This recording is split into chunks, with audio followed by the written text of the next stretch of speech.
In particular, I'm going to give you a very useful analogy to understand how data and control flows when one function calls another function.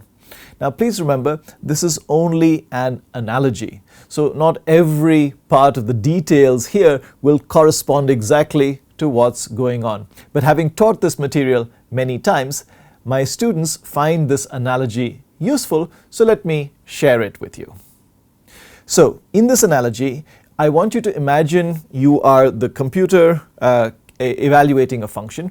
Think of that very much like the way you would follow some instructions, right? So you've got a manual and you're following some instructions. It says step 1 do this, step 2 do this. So you're dutifully following that along. Now at some point while following these instructions, you come across something that you don't know and you say, what's this? This I don't know.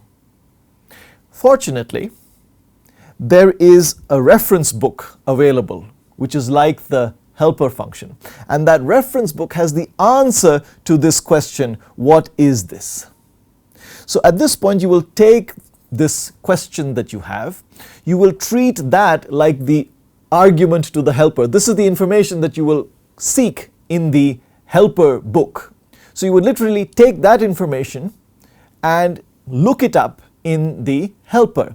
So in the code that we write, that is similar to calling the helper.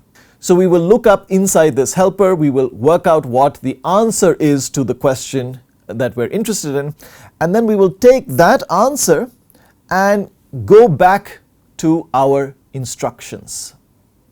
Now it's important that we will pick up immediately after we had the earlier question. So we now know the answer to this question hopefully, and now we can continue our following of the instructions.